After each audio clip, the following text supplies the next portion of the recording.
Welcome! Let's install your DURA POS Pole Mount by Duratis.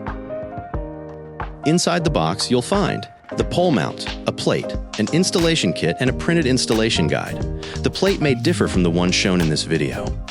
The installation kit includes 4 screws for mounting the pole to your countertop, 2 bolts and an Allen key for attaching the plate to the pole. Depending on your plate model, you may also receive mounting bolts for attaching your payment terminal to the plate. The quantity and type vary by device. Let's get started. First, lift the plastic base cover. You can use the pole base itself to mark the mounting holes,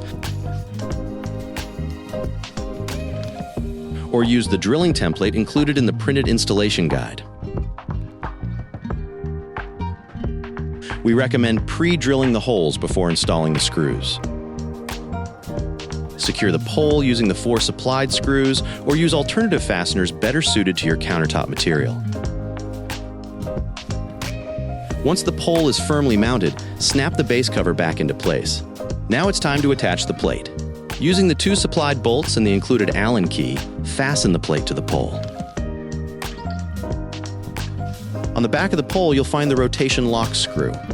It can be installed in 3 different positions, or removed completely. By default, it's installed in the center position, allowing the terminal to rotate 180 degrees in both directions, as shown.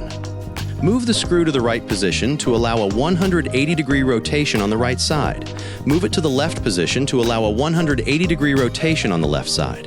If you remove the rotation lock screw entirely, the terminal can rotate a full 360 degrees. Please note that full rotation is only possible when the terminal is not connected by cables. And that's it. Your pole mount is ready for use. Upgrade the look, efficiency, and usability of your checkout area with DURA POS mounting solutions by Duratis.